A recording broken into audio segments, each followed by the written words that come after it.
Para iniciar, queremos contarte quiénes somos y por qué hemos decidido realizar este evento. Somos BTW, proveedores tecnológicos avalados por la DIAN y desarrolladores de software ERP. Entre los productos que podrás encontrar con nosotros está la facturación electrónica, nómina electrónica, documentos soporte en adquisiciones a no obligados a facturar, el RADIAN y el registro de eventos de resolución 085, toda la normativa fiscal vigente al día de hoy. Adicional a esto, dentro de nuestro portafolio contamos con software ERP que tienen toda la normativa fiscal integrada, como lo son Amazonas ERP, Guajira ERP y Epicor ERP. 3 software diferentes con 3 tipos de tamaño de empresa distintos. Tenemos un recorrido de más de 18 años en el mercado y somos los proveedores tecnológicos de empresas como Fuerzas Aéreas de Colombia, Policía Nacional, Cárnicos Dan, Cotrafa, Grupo Brinks, entre otros.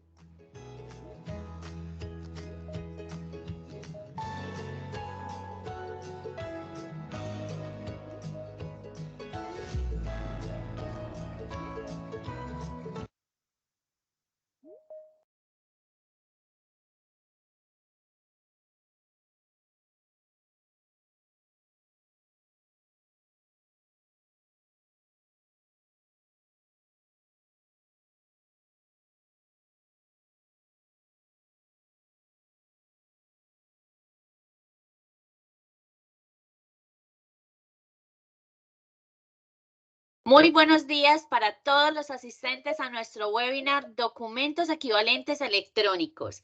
Les agradecemos por su participación y esperamos que este sea un espacio en el que podamos despejar muchas de las dudas que han venido surgiendo tras la salida de la resolución 165. A lo largo de nuestro webinar nos estará acompañando el doctor Carlos Arturo Rodríguez Vera, asesor tributario y consultor en normas internacionales de información financiera, y José Iván González Vidal, ingeniero especialista en cuentas Gold de la empresa BTW, organizadora de este oportuno evento. Nuestro webinar tendrá una duración de 1 hora y media y a lo largo de él estaremos respondiendo las dudas más frecuentes con respecto a esta resolución y a la normativa fiscal. Adicional a eso, queremos contarle a todos nuestros participantes que tendremos habilitado nuestro chat para que nos dejen a través de este canal las inquietudes que vayan surgiendo respecto al tema que iremos tratando. Con todo el gusto, nuestros conferencistas las irán abordando a lo largo del webinar. No siendo más, damos paso a nuestros invitados para iniciar este espacio de conversación entre expertos. Buenos días, José Iván. Buenos días, Carlos. Muy buenos días, Lady. Muy buenos días, doctor Carlos. ¿Cómo estás? Hola, Lady Joana. Buenos días. José, hola, por favor, Carlos. el doctor. Hola, José. ¿Cómo va todo?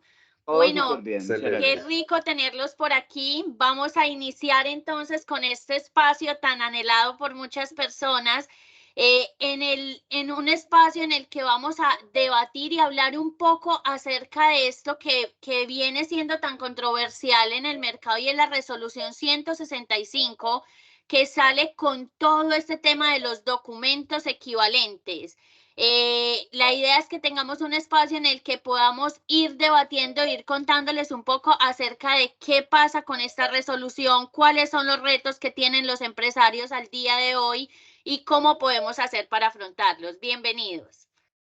Muchas gracias. Bueno, muchísimas gracias, Lady. Bueno, muchísimas gracias a todas las empresas y todas las personas que están acá, que tienen que, de alguna manera, ver con todos estos temas de cambios que son fiscales. Aquí con Carlos vamos a hacer un ejercicio de poder buscar esclarecer todos los temas de la normativa. Y como decía Lady, pasa algo, el tema no es solamente técnico, el tema también viene de un tema de procedimiento, de un tema de cultura, y esto tiene una ruta detrás para todas las organizaciones que busca generar una transformación de la sistematización y digitalización de todos los documentos que permiten trazar la información dentro de las empresas. Siempre realizo una aclaración de que este no es un tema netamente de Colombia, eso es un tema que ha pasado desde todos los ámbitos de la tecnología, que hablan acerca de la convergencia de información centralizada para la analítica de datos, ¿cierto? Y lo vemos con el celular, y lo vemos con las fotos que tomamos, lo vemos con las redes sociales, lo vemos con los temas de las normas internacionales financieras, cómo buscan generar un espacio de interpretación interpaíses, por ejemplo. Y con el tema de los documentos como las facturas electrónicas y los documentos de electrónicos y la nómina electrónica, es algo que ha pasado en todo el recorrido de países, y en Colombia se ha hecho un trabajo muy, muy importante en todo ese tema de adopción. Bueno, aquí con Carlos vamos a hablar desde este tema de la resolución, y Carlos, vamos a también hablar acerca de este cambio de fechas que surgieron hace poco. Y con la 165, la resolución 165, también vamos a hablar acerca de algo que sí estamos utilizando en el momento, que es la versión 1.9 de la facturación electrónica. Como muchas de las empresas que se inscribieron en nuestra sesión son empresas que tienen puntos de venta, retail, y un tema de venta rápida que se van a ver afectados de una u otra manera, vamos a tocar un poquito el tema de ese documento de post, y creo que deberíamos empezar a tocar este tema desde la cara del post. Hablemos de los puntos de venta, Carlos. En este tema de los puntos de venta viene lo mal llamado post electrónico como documento electrónico, contra la tirilla que uno normalmente recibía en los puntos de venta. Hablemos un poquitico del contexto de post versus este post electrónico, este documento equivalente de máquina registradora desde la cara impositiva. ¿Cómo podemos hacer un versus entre esos dos tipos de documentos, Carlos? Vale, José. Yo quisiera como dar un antecedente, y es, yo siento que todo este asunto, o como digo yo, este merequetengue de la facturación electrónica y ahora de los documentos equivalentes electrónicos, entre ellos el POS, como que se le ha endilgado a las áreas contables y financieras exclusivamente, como que es un problema de los contadores. Y yo siento que hay un error de concepción, porque este tema se volvió estratégico desde el punto de vista de quien vende, pero también de quien compra, en varios niveles: jurídico, tributario, contable, incluso de negocio. Ya lo vamos a ver por qué. Y por supuesto, del aliado tecnológico que uno debe tener para poder soportar toda esta lógica que ahora se nos viene. Entonces, digamos, para quienes están aquí viéndolo, que seguramente muchos son contadores, la invitación es, esta sesión va a quedar grabada y queda en la página de YouTube de BTW. Tómenla y muéstrensela a su gerente, a su jefe de compras, al de ventas, porque se van a dar cuenta que esto es estratégico. Esto no es estrictamente contable. Lo contable es apenas una partecita de todo este mundo y este ecosistema de facturación. Entonces, vamos a arrancar por lo siguiente. No podemos perder de vista que dentro de nuestro estatuto tributario, tratándose de la facturación electrónica, existen dos grandes categorías: la factura de venta con sus dos versiones, factura electrónica de venta con validación previa de la DIAN, y la factura de talonario de papel, pero al lado de ella, la ley quiso que hubiesen documentos equivalentes a una factura, que no se pueden equiparar a lo que llamamos documentos, soporte en adquisición de bienes y servicios con no obligados a facturar. Ese es un tema que vamos a dejar en este momento al margen. Nos vamos a concentrar en los documentos equivalentes a una factura. Hasta hace un tiempo, nosotros sabíamos que eran 13, José. 13 documentos equivalentes. El POS, el tiquete de entrada a cine, el peaje, servicios públicos, el extracto bancario, etc. Pero por supuesto que sobresalía el POS. ¿Ok? Listo. Sí. ¿Qué característica en común tenían esos documentos equivalentes? Esos 13. Que no eran electrónicos, que no tenían validación previa de la DIAN, y que, tratándose del POS en particular, al adquirente no le otorgaba derecho a tomar costos y deducciones en su renta, y tampoco impuesto descontable en el IVA. Entonces, ¿qué pasaba? Que el POS funcionaba perfecto para el vendedor, pero no así para el comprador. Porque si yo era comprador, esa compra no la podía tomar como un una deducción o un costo en mi renta. Bueno, así es. ¿Qué pasa ahora? Cuando veíamos la lista de los documentos electrónicos, el número 13 se llamaba documento equivalente electrónico, pero no había sido desarrollado. El decreto 442 del año pasado dio como el kickoff para que la DIAN avanzara en ese tema. Aclarando que eso no es novedoso. Nosotros desde hace tiempo ya sabíamos, y más las casas de software o los proveedores tecnológicos como BTW, ya sabíamos que para dónde íbamos. Ahora, ¿qué características especiales tiene entonces, tributariamente hablando, el documento equivalente electrónico, dentro de ellos el POS? Uno, el principal, el más importante, al comprador o adquirente le va a dar la posibilidad de tomarse como costo o deducción en su renta la compra que está haciendo. Y segundo, en el IVA voy a poder tomar el impuesto descontable. ¿Eso qué significa? Que yo, comprador, estaré interesado en tener ese POS electrónico porque para mí ya tributariamente va a funcionar. Y entonces, José, lo vamos a ver en cajas menores, en reembolsos de gastos, en legalización, etcétera, porque en las cajas menores teníamos ese problema, ¿no? Todas esas tirillas de POS se volvían no deducibles. Digamos que a partir de que se implemente el POS electrónico, la principal consecuencia tributaria es que para el adquirente vamos a tener el costo deducible. Pero está la otra cara de la moneda, José. Dale. Para que esa compra sea deducible en la renta, ese POS electrónico debe tener unas características técnicas que seguramente vamos a hablar de ellas más adelante, pero en especial hay una, y es que se debe identificar al adquirente. Nombre o razón social, cédula o NIT y eventualmente el correo electrónico si quiere que le llegue electrónico. ¿Qué significa eso, José? Que la DIAN también va a conocer vía validación previa quiénes son los adquirentes de esos bienes y servicios vía POS, lo que no ocurre hoy en sede del POS actual. Digamos que de entrada podemos hacer esa claridad. Súper, muy bien.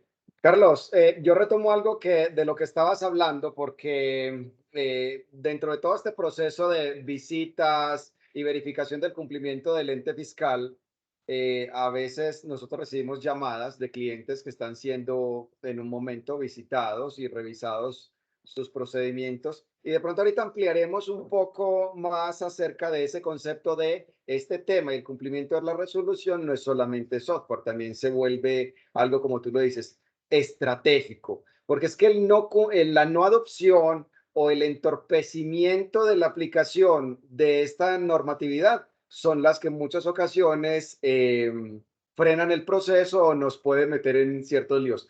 Y creo que vamos a ampliar ahorita un poco acerca de los procedimientos de las personas que nos atienden en los puntos de venta para facilitar esa comunicación en la creación del cliente, en los datos que se piden para poder hacer una factura electrónica.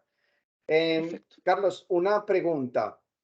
Anteriormente, en este tema del POS, nosotros teníamos unas limitantes en cuestión de los montos y las cuantías que nosotros comprábamos en ese documento.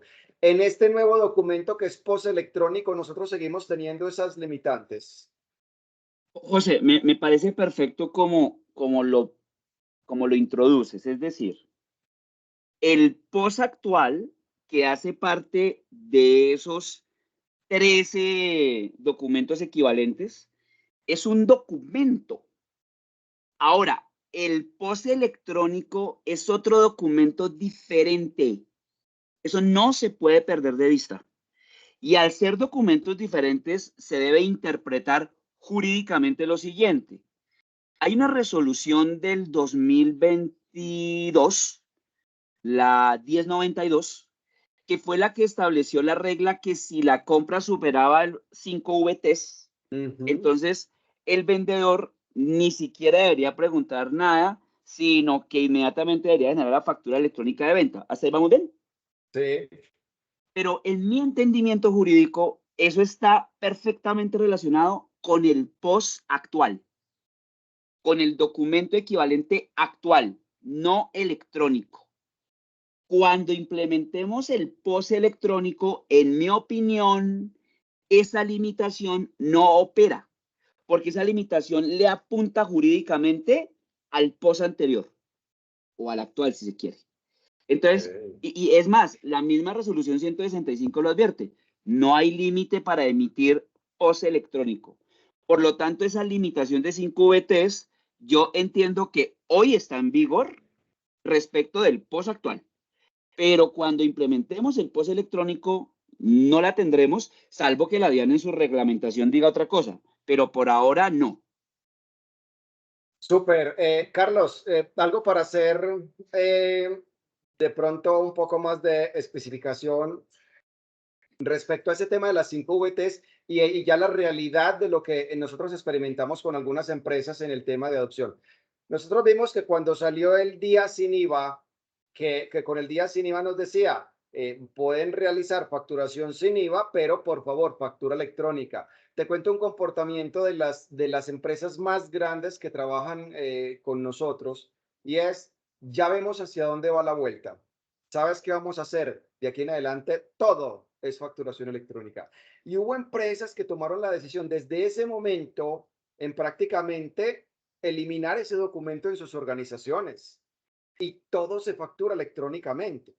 Y vimos cómo el tema de las 5 VTs también tendía a decir, hey, vamos hacia una transmisión que permita la identificación de los compradores para todos estos temas que tú estás hablando, técnicos de poder que el comprador se pueda hacer unas deducciones y poder generar un tema de validación previa. Ahorita que me estabas hablando acerca de las características que tiene que tener de la identificación del tercero, yo te digo, técnicamente, dentro de esta POS electrónico y lo que se tiene que sincronizar hacia la DIAN, van unos datos adicionales. Ahorita hablaremos un poco acerca de los cambios dentro del software, pero va datos como el cajero, la ubicación de la caja, la placa de la caja, el tipo de caja, el código de venta, unos campos específicos, la hora de registro ante la DIAN, del tema de validación. Departamento, etcétera.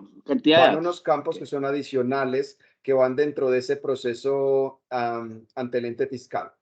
Bueno, entonces, como te estaba contando de que algunas empresas adoptaron con la facturación electrónica y vemos que tanto la factura electrónica como este documento equivalente de POS electrónico sirven para realizar descuentos, te voy a hacer una pregunta en varias ocasiones y es, Carlos, ¿tú por qué consideras que no se toma la decisión de abolir el POS electrónico y dejar solamente la factura electrónica, sino que queda vigente ese documento equivalente? ¿Por qué crees que no se suprime? Yo creo que son dos temas, José. Digamos, un tema es el conocimiento o desconocimiento del tema. Y entonces, muchos comercios hasta ahora están llegando a la resolución 165 y entendiéndola, y como el cronograma ahora se postergó, como lo vamos a ver más adelante, entonces digamos que han aplazado como ese ejercicio del entendimiento de qué es el POS electrónico y qué supone. Entonces yo creo que no lo han logrado comparar con la factura electrónica y eso es un tema. Y el otro tema, José, que si no lo contará BTW, es, yo creo que hoy los comercios están pensando en económicamente cuánto me cuesta generar una factura electrónica de venta versus cuánto me cuesta un POS electrónico. Y creo que ahí estará un tema importante o un criterio fundamental para poder tomar la decisión. Pero quiero como desarrollar la idea que tú propusiste, y es la siguiente. A ver, concéntrense en mí. Yo ya soy facturador electrónico. Y entonces yo ya sé que si alguien me llega y me compra más de 5 VTs, me toca darle factura electrónica. Pero además, así no supero las 5 VTs. Si el cliente necesita factura, me la exige. y yo tengo que emitirle factura. Ahora, viene una realidad y es que ya vamos a ver el calendario, pero pronto vamos a tener POS electrónico. Y el POS electrónico tiene una lógica, por lo menos en lo contable y tributaria, idéntica a la factura electrónica de venta. Y tecnológicamente ya ustedes nos lo van a explicar, José, pues Sí. entendería que esas lógicas son muy parecidas. Entonces, pregunto yo, ¿tiene sentido que un comercio tenga implementado dos lógicas paralelas que hacen exactamente lo mismo? Y además, con todo lo que viene detrás, ¿no? Tener resolución de autorización, hacerle mantenimiento, estar detrás, etcétera, etcétera. Contablemente, pues seguramente eso también tiene una lógica diferente. Lo que quiero decir es que prima facie no hace mucho sentido que yo tenga dos lógicas similares para resolver el mismo problema. Muy, Salvo que económicamente yo diga, es que emitir una factura vale un precio y emitir un listo, POS electrónico vale otro, y ahí sí entonces te doy la palabra en esa segunda listo, parte. listo. Carlos, me parece maravilloso. Y ojo, voy ahora a complementar eso desde la parte técnica y económica. A ver, en las empresas, vamos a poner un ejemplo de una empresa que hace factura electrónica y tiene 2 o 3 puntos de venta. Listo. Desde la cara del software, el punto de venta está hecho principalmente para que sea una cosa rápida, ágil. Por eso la mayoría de los POS tienen una báscula, una balancita para pesar, un lector de código de barras y un tema para pasar tarjeta y se fue. Y normalmente es de contado. ¿Listo? Entonces, ahí hay unas características que hacen que el proceso sea muy veloz, que la toma de datos sea mucho más rápida, porque si tú vas a un supermercado te das cuenta que eso es pip, pip, pip, y eso es en el POS, pero en el ERP pasan otras historias que son mucho más complejas. Pongo un ejemplo, empresa de diseño, de publicidad, que dice, es que yo hago facturación y yo cobro en mi factura ingresos que son de otros, ¿cierto? Y que aparte de eso, esa factura puede tener escenarios como que le facturo a mi cliente lo de todo el año, pero le hago liberaciones parciales mes a mes. Ejemplo, y las facturas internacionales y que esas facturas, muchas de las que son de ERP, que son facturación electrónica, pueden tener el componente y que son a crédito y que van con endoso, aval, mandato, factoring, confirming y otra cantidad de arandelas que hacen que procedimentalmente, técnicamente, desde la parte informática sean muchísimo más costosas. Listo. Eso pasa desde el concepto de los dos tipos de documentos. Ahora bien, ahorita te estaba contando cómo un cliente hasta en su punto de venta hace factura electrónica. No hay ningún problema porque la factura electrónica también se puede ir de contado. Y ahorita vamos a hablar, también se puede ir a ese cliente que de pronto me da o no me da los datos, ¿sí? Okay. Entonces, claro, ya hablamos desde la parte técnica. Desde la parte técnica, normalmente tienen dos orígenes, dos software, normalmente. No quiere decir que un ERP no pueda hacer POS y un POS no pueda hacer factura electrónica, ¿cierto? Normalmente funciona así, pero que las facturas de POS tienden a tener mucha menos operatividad, sí, y claro, valen muchísimo menos las facturas, los documentos.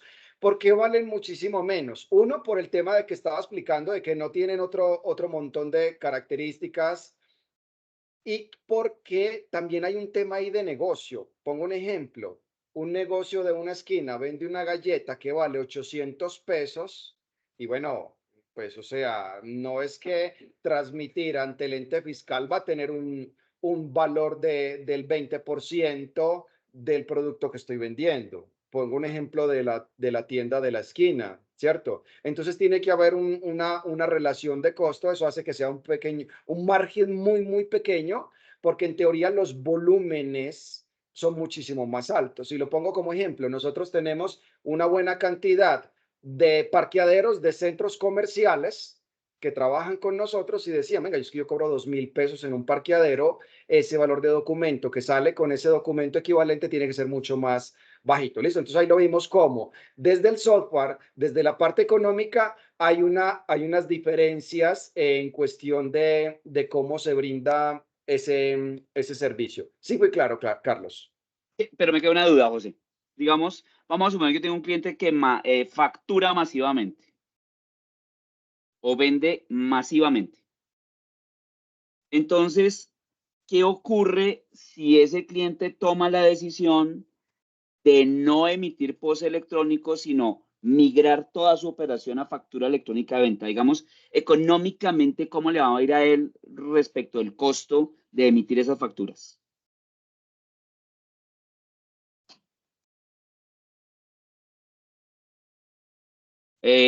BTW, ayúdeme. José se congeló, ¿verdad? Hola, sí. Ya, Bueno, regáleme un segundo, por favor, que ya tranquila. estamos verificando. No te preocupes que yo sigo explicando aquí otra cosa. Entonces, ¿qué Carlos, ocurre? aquí Hola. estoy. Me había Listo, ido por José, un café informático, vamos. ¿Me Dale. escuchaste la pregunta o te la repito? No, vuelve, por favor, vamos. La pregunta es la siguiente. Sí. Vamos a suponer que yo quisiera migrar toda mi operación a factura y no tener POS electrónico, toda factura. Digamos, económicamente, ¿qué me va a pasar a mí frente a la generación de las facturas si yo quiero migrar toda mi operación? Mira, pasan dos cosas.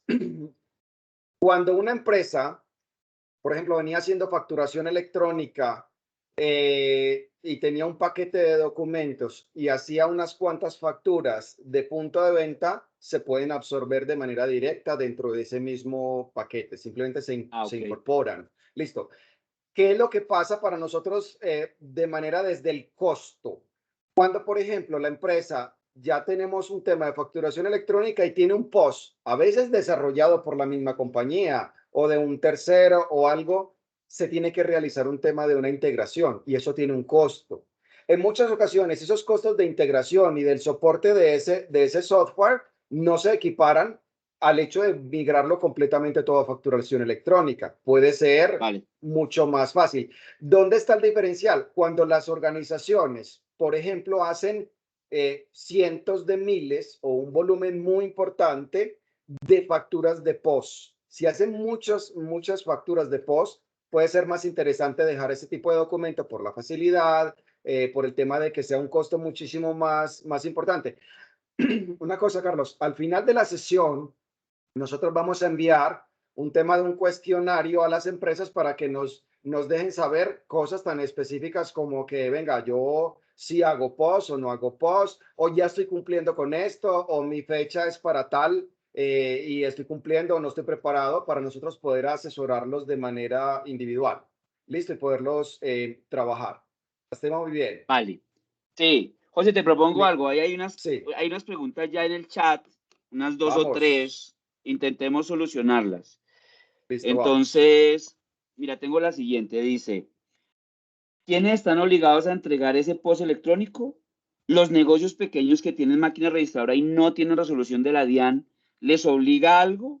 Por ejemplo, un supermercado pequeño, un restaurante pequeño. Bueno, digamos, toda la movida de la facturación electrónica llegó para quedarse.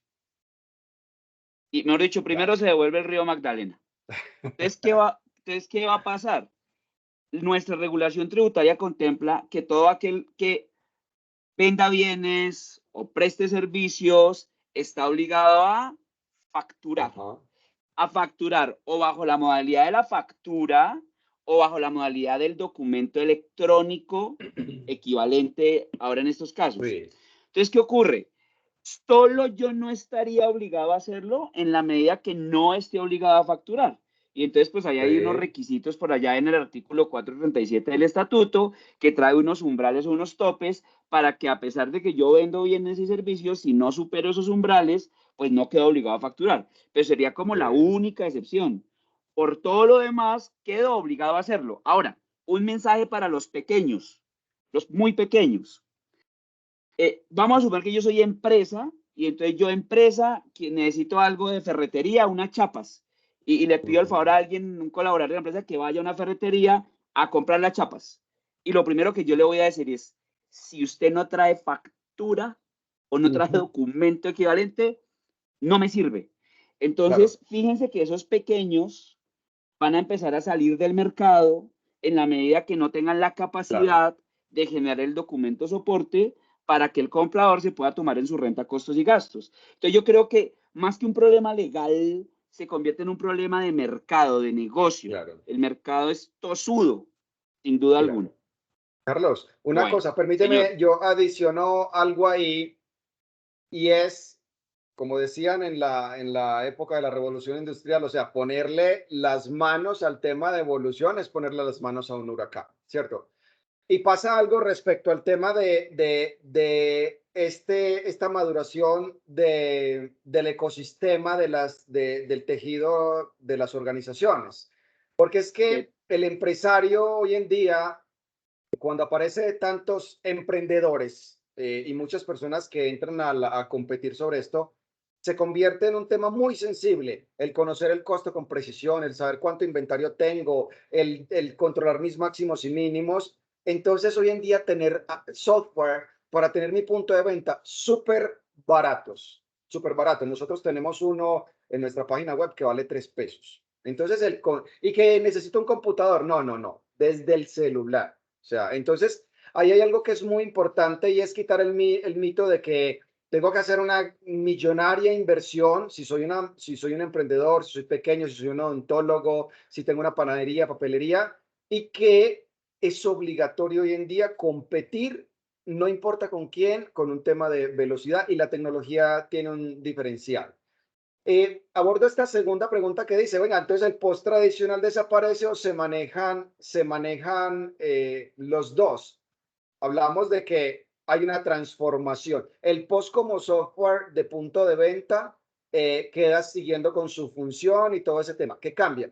Cambia el proceso técnico de sincronización ante la DIAN, cambia el tipo de documento, hay una resolución para ese nuevo tipo de documento, entonces ahí hay una transformación, no es que desaparezca tal. Vamos, dale, Carlos. Pero si aclaremos el punto. Es que Javier Pedrosa lo pregunta de la siguiente manera. Entonces, ¿el post tradicional desaparece o se manejan los dos? Es que, ¿qué pasa, Javier? Pasa lo siguiente. El post tradicional está regulado actualmente, estaba en la resolución 42 del 2020 y fue adoptado por la nueva resolución 165 y estará en vigor hasta tanto no entre el nuevo post electrónico. Entonces, ¿qué sucede? ¿Está vigente, está en vigor hoy? Sí, hoy sigue funcionando lo que nosotros denominamos el post tradicional. Voy a compartir un segundito aquí la pantalla para mostrar algo. No se vayan a mover. ¿Ya estamos viendo la pantalla? Sí. Sí, Carlos. Vale, entonces, ¿qué pasa, Javier? Que hizo la pregunta. Javier, la resolución 8 de la DIAN de este año dijo que ahora los grandes contribuyentes arrancan con post electrónico el 1 de mayo y los demás declarantes de renta que no sean grandes contribuyentes inician el 1 de junio. Entonces, ¿qué vamos a tener, Javier? Por ahora, hoy, Javier, hoy, tenemos post tradicional. Y quienes voluntariamente, de manera anticipada, quisieran tener post electrónico, lo podrían tener. Pero lo cierto es que a partir de la entrada en vigor de esta resolución, si no hay una nueva modificación, arrancaría el post electrónico y dejaríamos atrás el post tradicional. Porque la misma resolución 165 dice que el post tradicional funcionará hasta tanto no entre en operación el nuevo post electrónico. Ok, muy bien. Carlos, hay una pregunta. Señor, Sigue, dale. aquí tengo una duda ahí. Dale. Bueno, dame la pregunta y después yo te contrapregunto. Mi pregunta va a cambiar de tema. Ah, no, entonces no cambiemos de tema. Mi pregunta es la siguiente. Yo en la parte contable Sí, ya estoy súper preparado, súper sí, preparado. sí. Yo en la parte tributaria estoy ansioso de tener POS electrónico en mi mano para poderme descontar de renta esas compras a título de costo o deducción. Ajá. Pero yo no sé si la parte tecnológica está lista. Ah, Entonces, súper.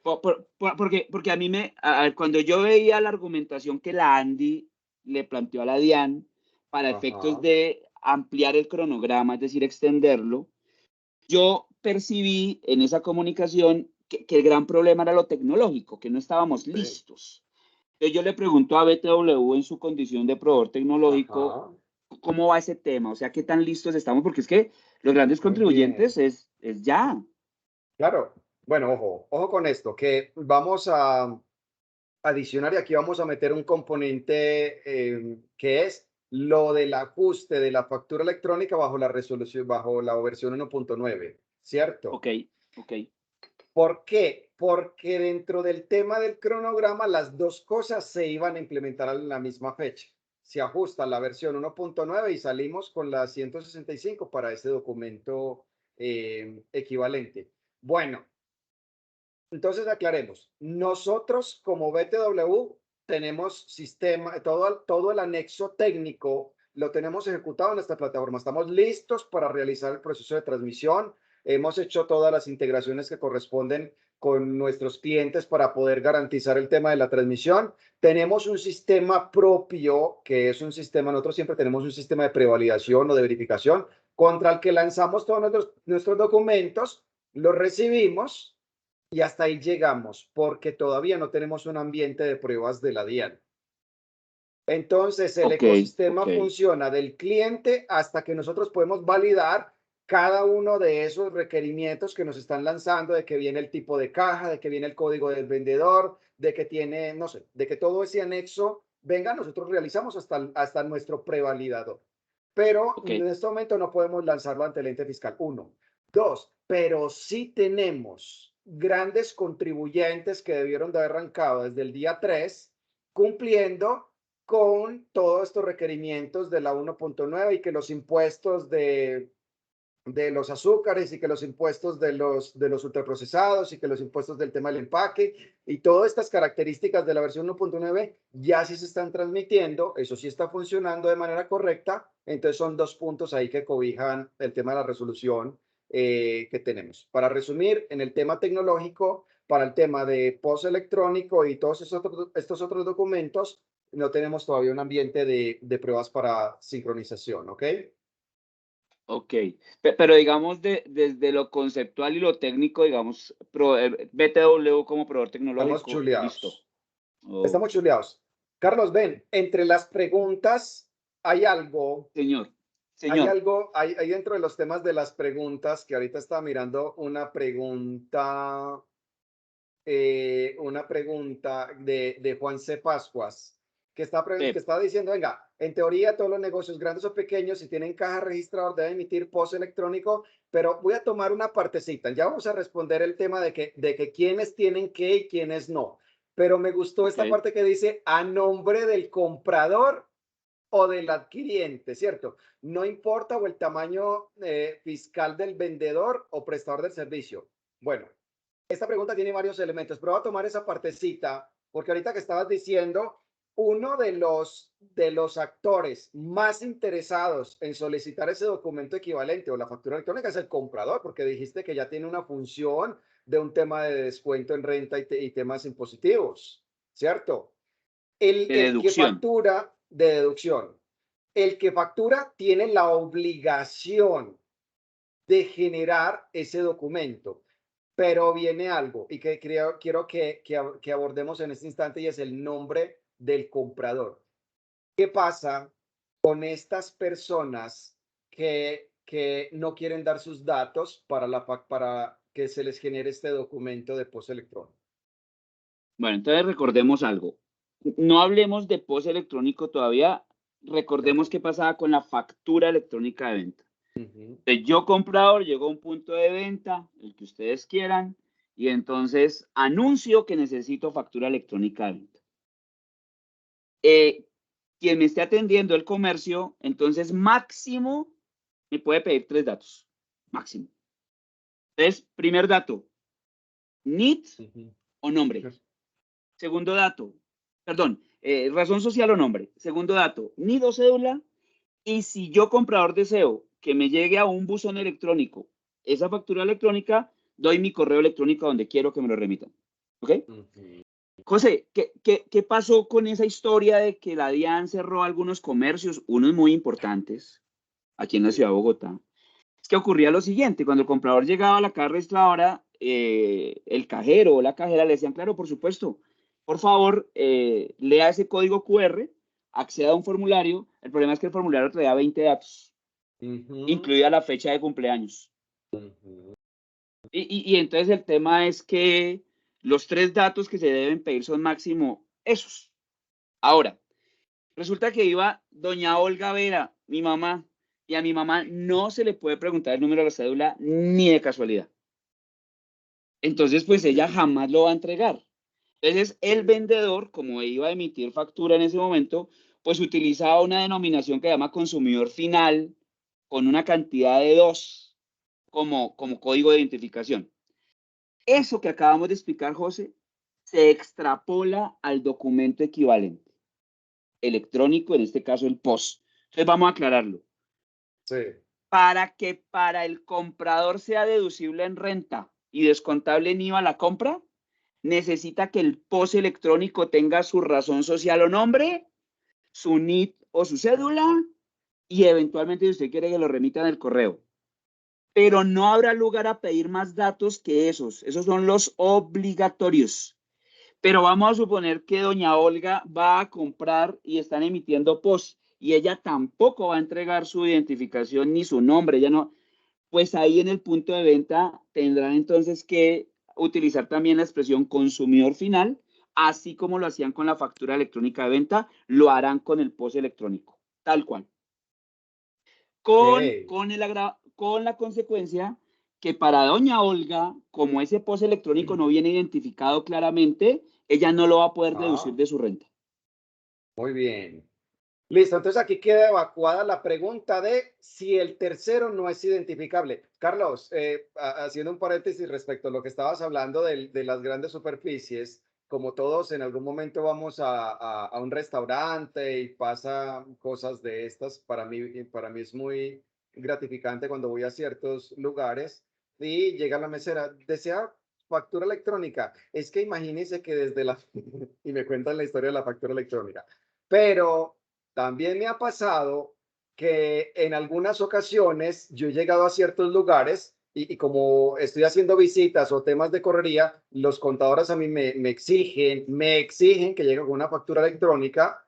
Entonces he estado en algunos lugares, en algunas ciudades, y he dicho, oye, y por favor, me regala la cuenta y me regala factura electrónica.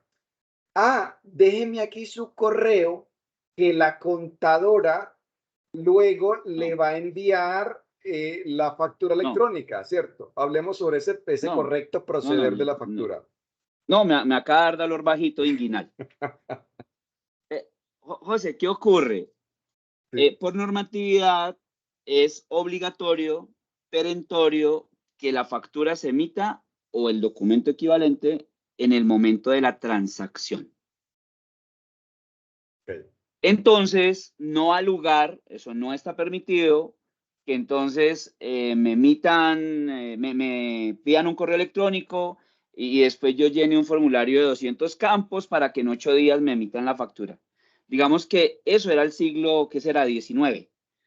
Hoy en día tienen que estar alineados tres temas importantes. Uno, el personal que atiende el front de las empresas o de los comercios debe estar capacitado.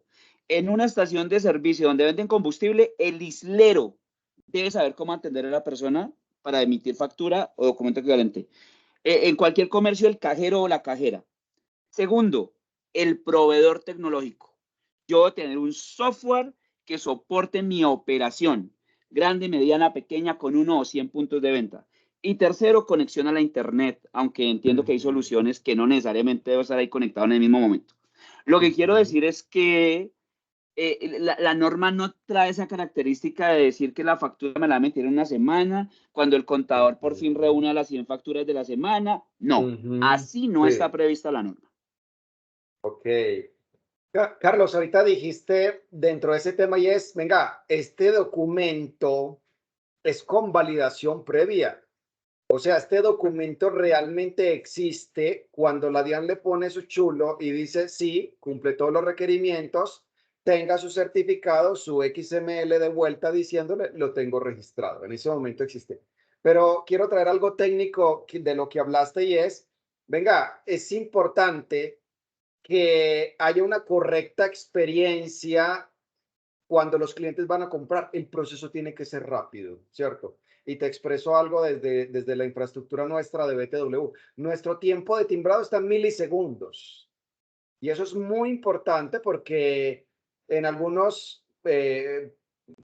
otras empresas hemos encontrado temas de tiempos que la experiencia en una fila está en 10 segundos o temas de esos.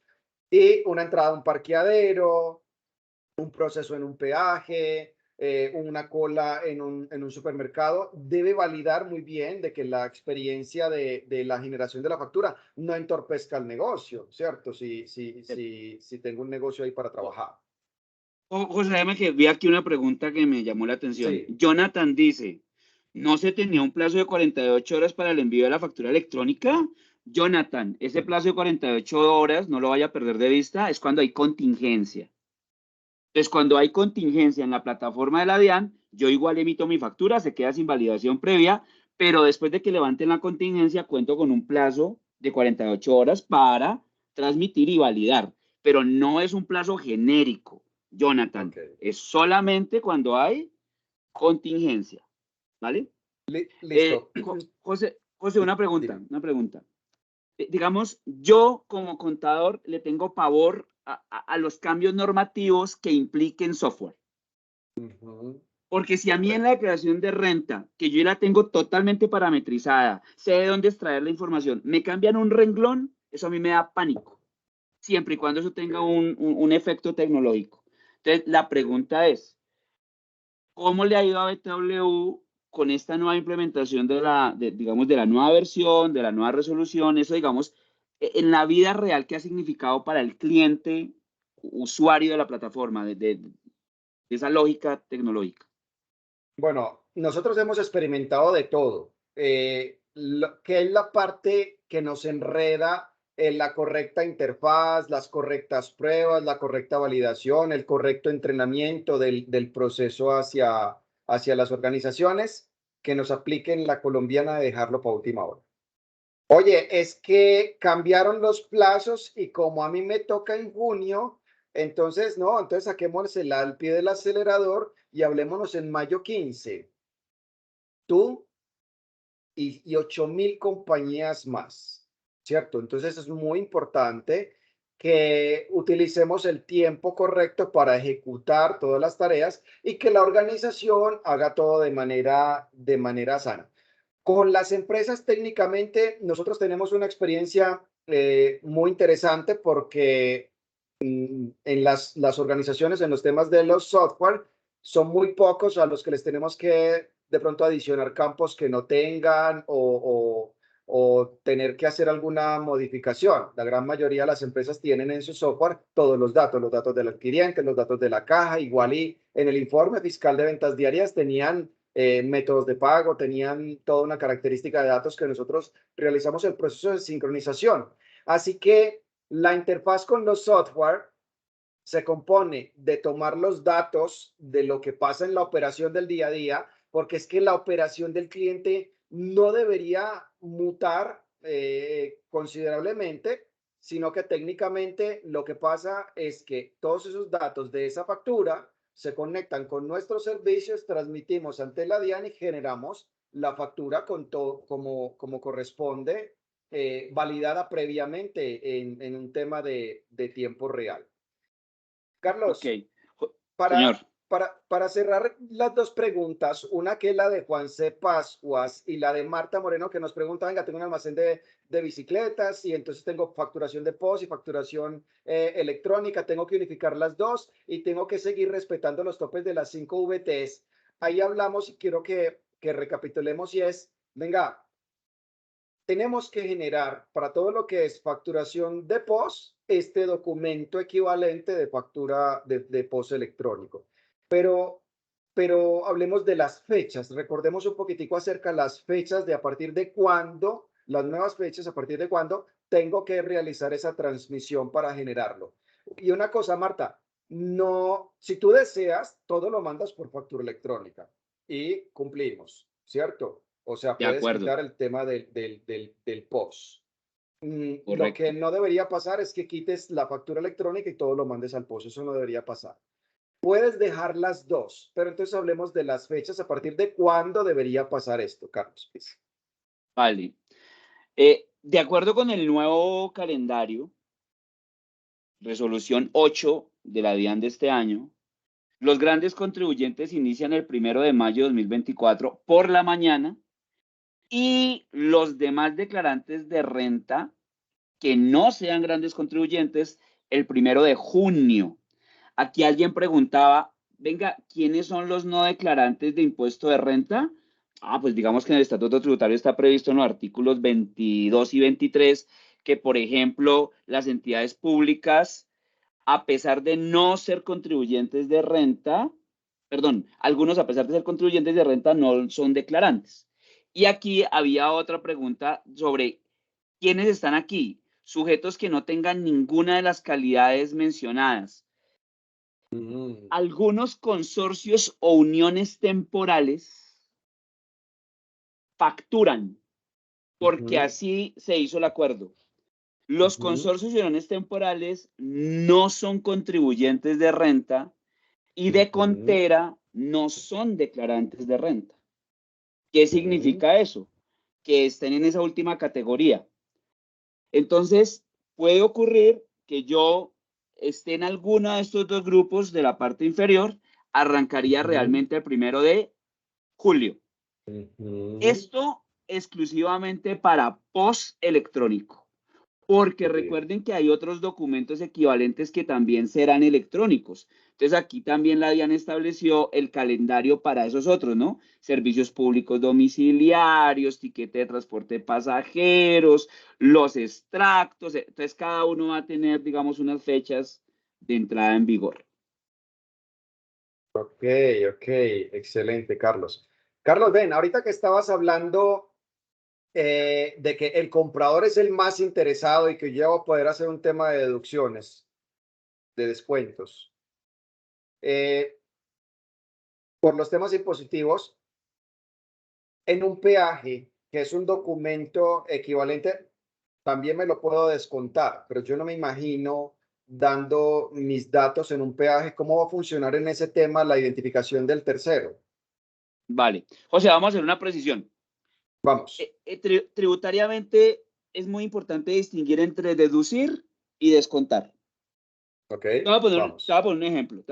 Vamos. Cuando yo deduzco una compra, me gano el 35% de lo que haya comprado, porque es lo que le puedo restar a mis ingresos para obtener mi renta. Sí. Entonces, digamos que todo lo que yo compro y tengo la factura y tengo el documento es deducible en la renta. Deducible. En cambio, cuando yo hablo de descuento, el descuento tributario es un beneficio que se aplica después de que ya tengo la renta.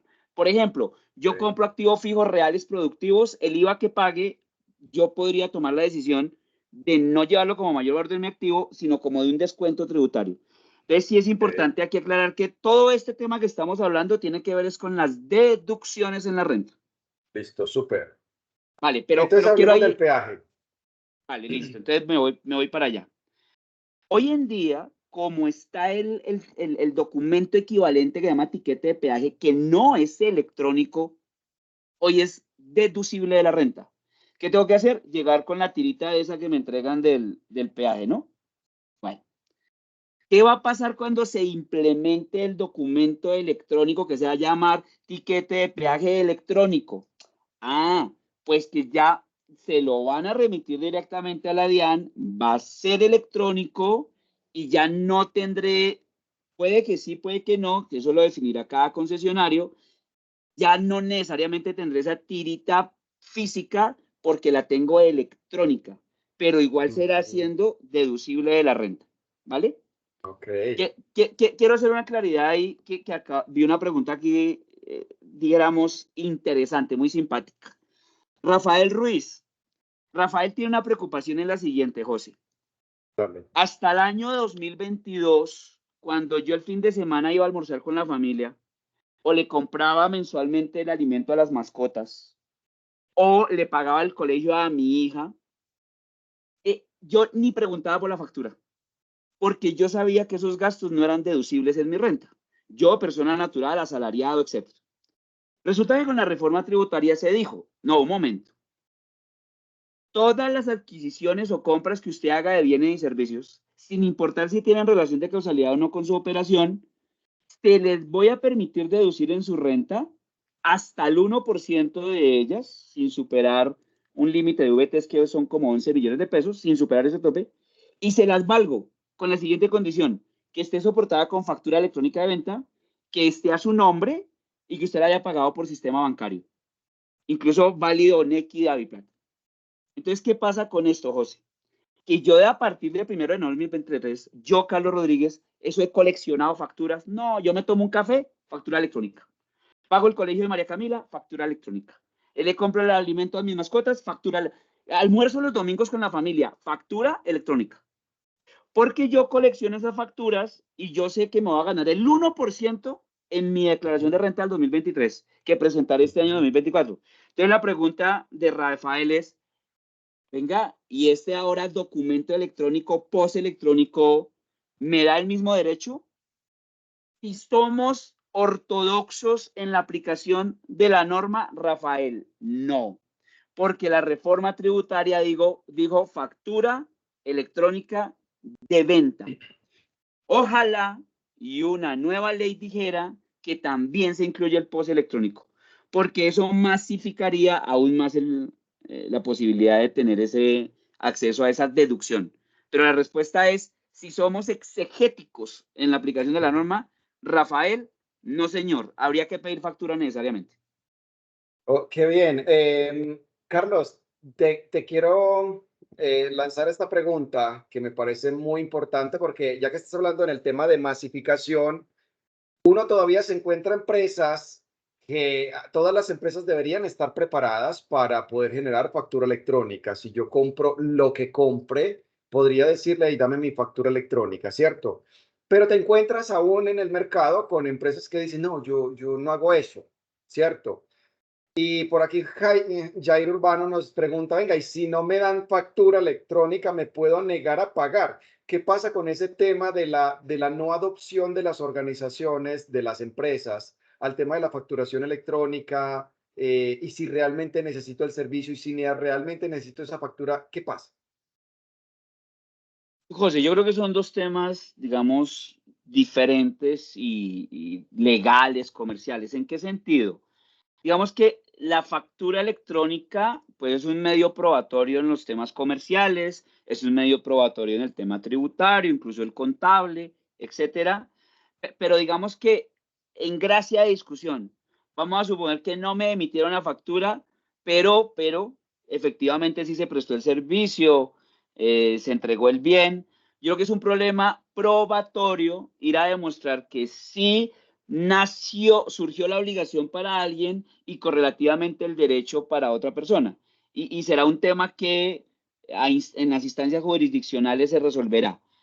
Pero creo que hoy en día esa circunstancia es difícil de que ocurra, es decir, de que yo no tenga la posibilidad de acceder a una factura porque no me la quieren emitir, salvo que definitivamente no esté obligado a facturar. Porque ya sabemos que si yo hago compras con no obligados a facturar, soy yo el comprador el que debo generar el documento soporte con no obligados a facturar. Pero digamos que normalmente no debería pasar. En gracia de discusión que pasara, creo que es un tema que se tiene que dirimir en la jurisdicción ordinaria. Ok, listo. Súper. Carlos, hubo una pregunta que me llama mucho la atención y habla acerca de la entrega del documento al cliente, Liliana Mortegui. Entonces me dice, oye, ven, y si yo tengo un restaurante y hay que pedir ciertos datos, pero entrego el documento físico, ¿cierto? Que es el documento equivalente, que cumple con todos los requerimientos, va con su CUDE, con su QR. Pero en la resolución me han dicho, en la 35, en el artículo 35 me han dicho, oye, tengo que enviarla por factura electrónica. ¿Cómo yo notifico a ese comprador y digo que cierro el ciclo de notificarle y entregarle su documento, si el correo electrónico podría ser opcional o solamente cumpliría con entregarle su tiquete? Ahora vamos despacio. Yo, comercio, ya estoy en la capacidad de generar documento equivalente electrónico. ¿Estamos de acuerdo? Solo que en el momento de la venta yo lo que entrego es la representación gráfica. ¿De acuerdo? Ujú. Entonces, si el cliente no me suministra correo electrónico, yo no quedo en la obligación de enviárselo al correo electrónico de él. Ujú. Ahora, si él sí no me se lo suministra, entonces yo se lo enviaré a su correo electrónico. Lo que quiero decir es que si él sí quiere que le llegue al correo electrónico y me lo suministra, no basta con que yo le entregue la representación física. Quedo en la obligación de Ujú. remitírselo a su buzón electrónico. Claro, porque queda estandarizada entre ambas partes cuál es el mecanismo de entrega del documento. Claro, total. Ok. Y es similar a lo que ocurría con la factura electrónica, idéntico. Carlos, y hablemos sobre algo que es importante y es el reverso de la venta y la nota crédito en la factura electrónica. Pero ¿qué pasa con ese reverso en esa venta que nosotros hacemos? Hablemos un O poquitico sea, acerca de esa parte. ese tema es buenísimo porque yo he notado una confusión terrible, incluso en sede de factura electrónica. Entonces vamos a tratar de aclarar el punto de la siguiente manera. A ver, Ajá. concéntrense en nosotros, mírenlos a los ojos, mírenme acá. Wow. Vamos a hablar primero de factura. Factura. Sí. Entonces, cuando la factura es de contado, no admite nota crédito directamente asociada a esa factura. Porque si es de contado, sobran los acuses. Porque yo ya acepté la Ah. factura, acepté la mercancía, acepté el servicio, etc. A contrario, Sensu, cuando yo vendí a plazo o con crédito, el comprador está obligado a acusar la factura para que sea deducible en la renta del comprador. ¿Qué pasa con los acuses? Los que nos interesan. 3. Acuse de que recibí la factura y acuse de que recibí las mercancías o el servicio. Para estos dos acuses no hay plazo legal previsto en la regulación. No hay. Ahora, después de que yo haya acusado que recibí el bien o el servicio, corren 3 días posteriores para que vía aceptación expresa o tácita, esa factura se convierta en un título valor que se puede negociar a través del Radian. Concéntrense en mí. Hasta Ajá. que no hayan ocurrido los dos primeros acuses, el vendedor puede emitir nota crédito directamente asociada a la factura, porque no la han acusado precisamente. Después de que se haya acusado que ya se recibió la mercancía o el servicio, ya el vendedor no puede emitir nota crédito asociada directamente a esa factura. ¿Qué puede hacer? Puede emitir una nota crédito no asociada directamente a una factura en particular, que es otro tipo de nota crédito. Eso para la factura. Ahora nos vamos para el POS electrónico. El POS electrónico va a tener notas de ajuste, pero como tú lo advertías, José, al inicio, yo estoy en un point of sale, en un punto de venta que es de contado, donde yo estoy entregando la mercancía, el bien, el servicio. Por lo tanto, no va a merecer acuses. Luego, yo sí voy a generar notas de ajuste, pero esas notas de ajuste no van a entenderse como las que hoy utilizamos nota crédito antes de que hayan ocurrido los acuses de la factura. Conclusión, ¿el POS electrónico va a tener comillas notas crédito, es decir, notas de ajuste? Sí, sí las va a tener. Claro, porque ocurren vicisitudes, Claro, ¿no? Sí, Me equivoqué en el producto, en el claro. valor, era esta señora y no la otra señora, en fin, eso va a poder ocurrir, pero Claro. no con la misma connotación tributaria que teníamos respecto de las notas crédito cuando aún no se habían emitido los acuses de la factura. Esas son notas de ajuste propias del POS electrónico bajo la lógica que no es a crédito ni a plazo. Ok. Es ahí, punto de venta. Súper. Excelente. Muy bien. Carlos, entonces, ahorita que estabas hablando sobre el tema de nota crédito, queda muy claro en que hay dos opciones. Una es una nota crédito con una referencia a una factura y aunque esto es de la versión 1.9, me parecería importante que habláramos sobre esta nota crédito que no va referenciada a ningún documento y los escenarios que pueden existir ahí, por favor. Sí, lo que sucede es que, ¿qué ha ocurrido con ese tema, José? Yo, comprador, Vamos. recibo 150 facturas diarias. Ay, no, yo no tengo a mi equipo de trabajo revisando cada factura para acusar todas las facturas. No, no, no. Y son diarias. O sea que en la semana puedo tener 1000 facturas. Entonces, normalmente lo que muchos compradores han hecho es que automáticamente, por defecto, acusan todas las facturas que les llegan. Cuando uno acusa las 1000 facturas, puede ocurrir que hay algunas donde realmente el bien no se recibió o no se recibió completo o se recibió el bien que no correspondía y entonces vienen los ayayáis, ¿verdad? Pero como Sí. ya las facturas están acusadas, yo ya no le puedo decir a mi vendedor, oiga, admítame una nota de crédito sobre esta factura en particular, que la Ujú. referencie. Entonces, el vendedor, ¿qué opción le queda? Emitir una nota de crédito que no vaya referenciada exactamente a una factura electrónica de venta en particular. Esa nota de crédito producirá todos sus efectos contables y tributarios, que no es otra cosa que la reversión o anulación de una transacción. Pero digamos que Ok. esa es la vicisitud y esa es como la oportunidad que tengo. Listo. Entre otras preguntas que quedan aquí, Adriana Marcela Espinosa, me queda la inquietud entonces, que la factura electrónica es diferente a POS electrónico si ambos viajan a...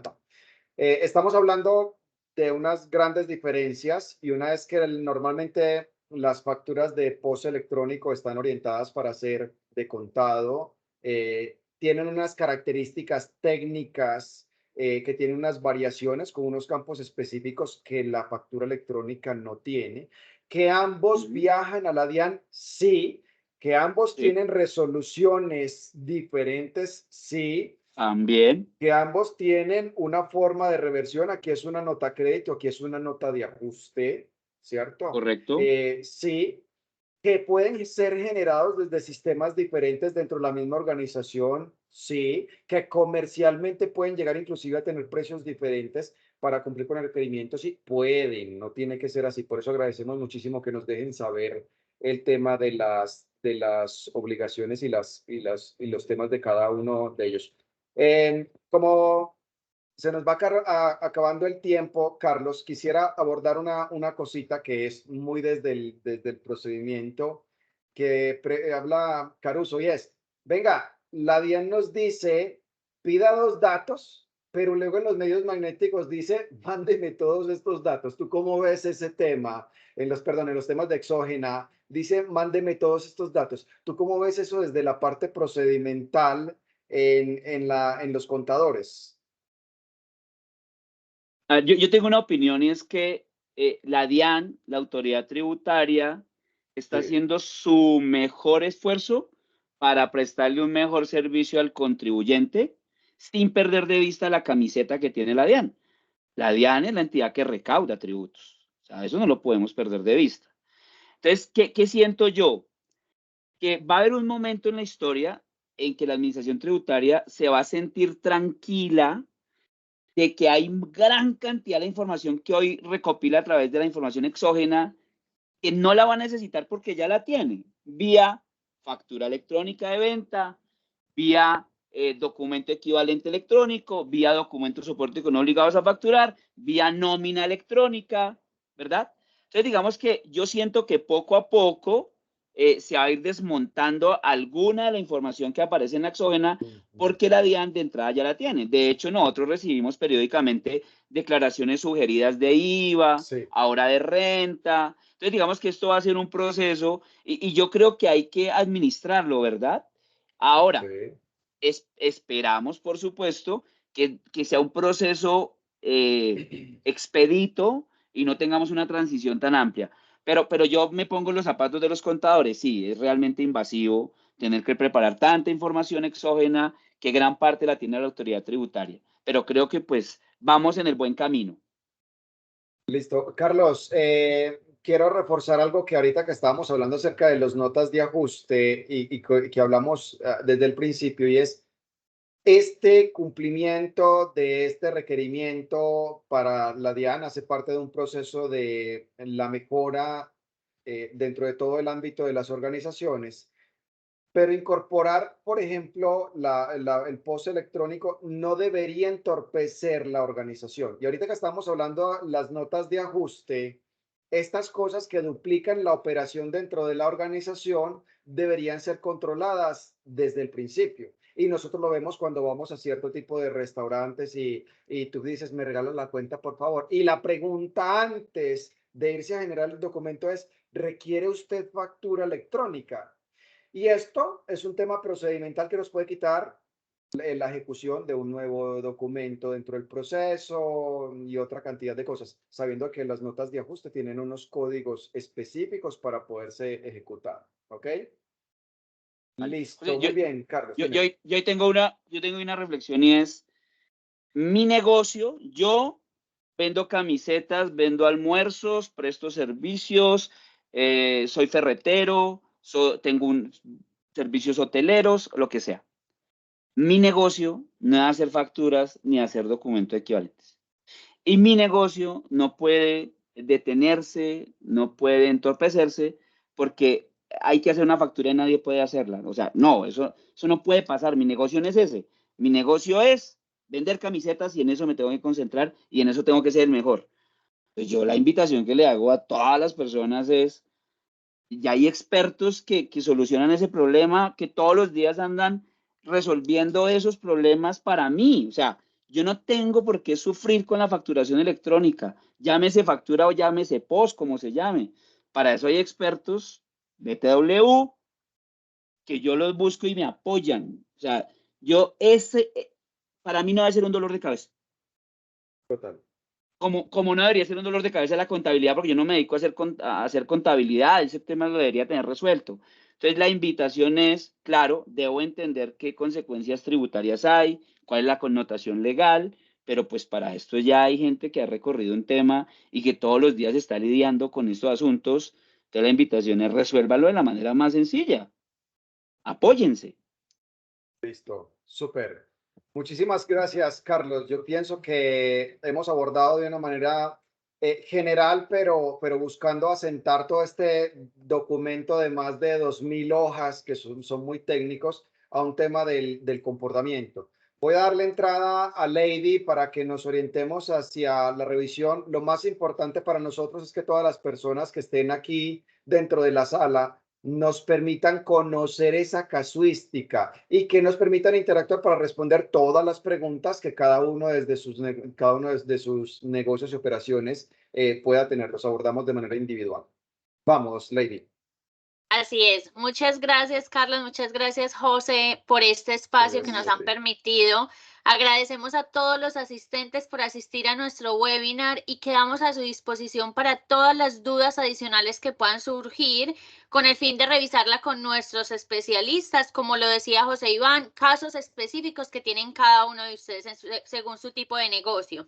El día de hoy les estará llegando a su correo electrónico y al número celular que nos dejaron en su registro la grabación de este webinar y una corta encuesta que, como lo decía José Iván, busca generar un mayor conocimiento de ustedes para poderlo asesorar de manera personalizada con uno de nuestros especialistas.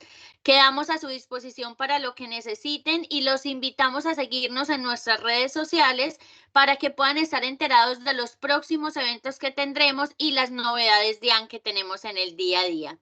Muchísimas gracias, Carlos, por este espacio. Gracias, José, por ese espacio. Feliz Con día. mucho gusto. Chao. Ya. Feliz día, Lady, gracias. Chao.